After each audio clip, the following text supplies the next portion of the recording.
no hay para yo poner nuevo en Bogotá, en Cartagena, en Cali, en Medellín, en Colombia. Firmamos, como él es el empresario, yo vengo y firmo aquí el contrato, vengo aquí a Minas Gerais, a Belo Horizonte, firmo el contrato. El señor tiene el contrato, aquí está. Pero el contrato se va a ejecutar físicamente en Colombia, ¿cierto? Porque es allá donde se van a constituir los jirafas. Si yo incumplo, pero no pago, yo tengo que pagar cada año una buena cantidad de dinero, no pago.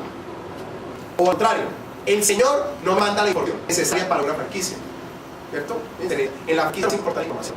Usted una hamburguesa en el aeropuerto de JFK lo come en Shanghái, una hamburguesa McDonald's es idéntica.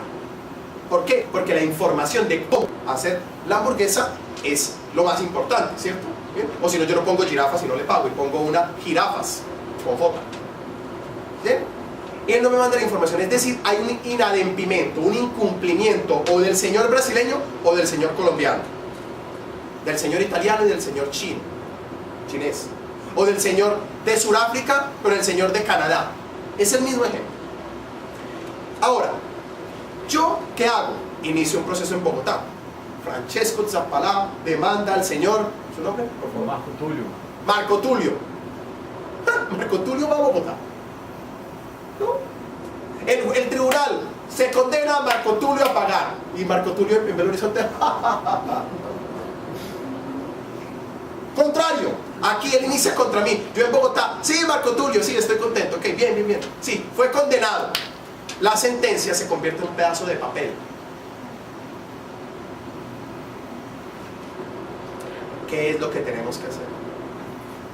En la historia medieval, los banqueros florentinos y los banqueros holandeses entendieron que tenían que hacer unos contratos entre ellos y en el contrato incluir una cláusula arbitral mediante la cual un tercero, no el Estado florentino o la Toscana, no el Estado holandés o flamengo, sino un tercero, un individuo en Venecia, un comerciante en Milán, dirimiera el conflicto entre los dos y los dos nos sometiéramos a ese conflicto porque voluntariamente así lo quisimos al momento de firmar el contrato.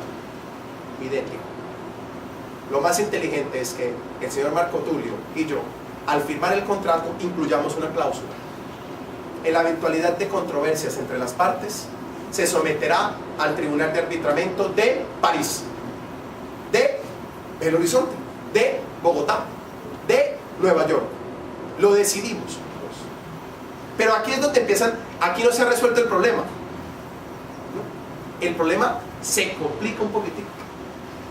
¿Por qué? Porque, bueno, atención, yo voy hablando y a lo mejor no lo voy diciendo, ¿no? Hablamos un poquitico de la historia. Hablamos de que el comercio internacional necesita un nuevo orden. El arbitraje es una alternativa para los conflictos. Estamos hablando ahora del contrato. ¿Vamos bien? Los contratos comerciales internacionales tienen el mismo trámite de un contrato. El contrato desde un punto de vista jurídico, ¿qué es? El contrato es un acuerdo de voluntades que genera obligaciones. Es lo más sencillo del mundo. Creo que es el tema más sencillo de la carrera de Derecho, de la Facultad de Derecho. Es un acuerdo, escrito o no escrito, no importa, que genera obligaciones. Yo me obligo al señor a pagarle, él se obliga conmigo a darme información de jirafas. ¿Bien? Esas obligaciones tienen que ser cumplidas. Yo tengo que pagar y el señor tiene que darme información. Si no se cumplen, hay un adempimento, como se dice en portugués. El otro podrá reclamar judicialmente. Ahora, el problema no se soluciona con el arbitraje. ¿Por qué? Porque es que yo no hablo portugués. El señor no habla español. Imagínense entre Brasil y... No, es que yo no hablo chino. Sí, el arbitraje en China y los tribunales, el tribunal hablando en chinés. Y yo que soy, en chino, perdón, y yo que soy brasileño, no entiendo nada. O al contrario.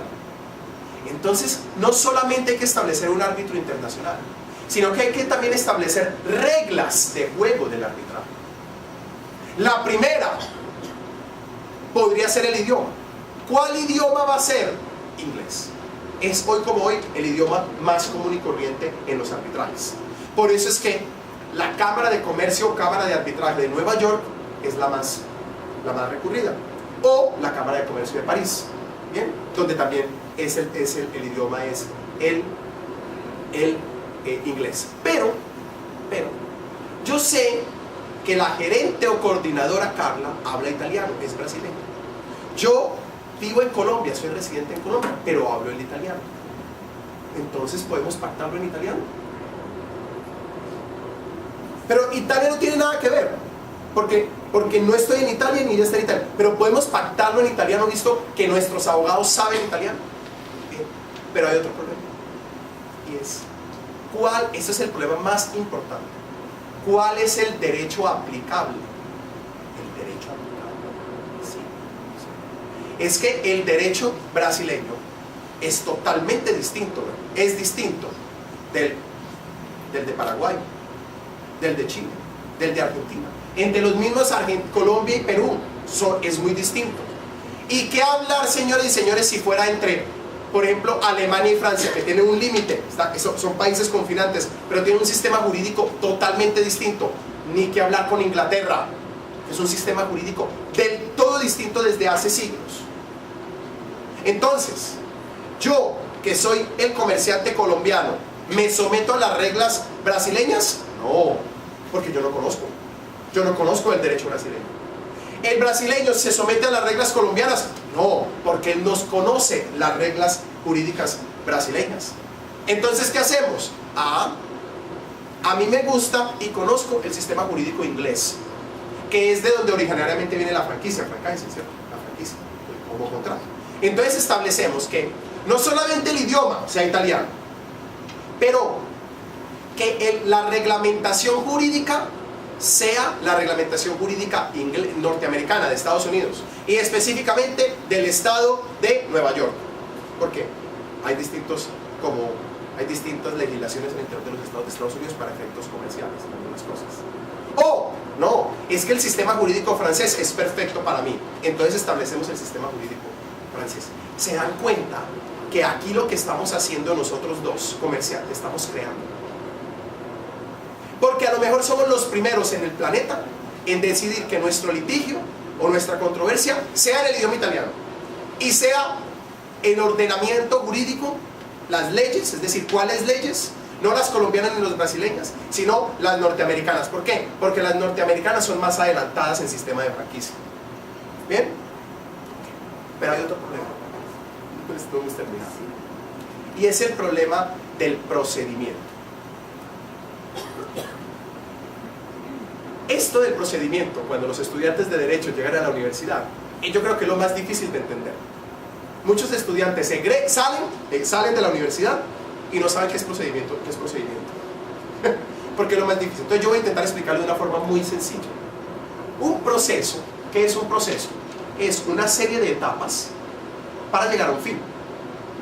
Desde la demanda hasta la sentencia es un proceso. Como un proceso para hacer un alimento.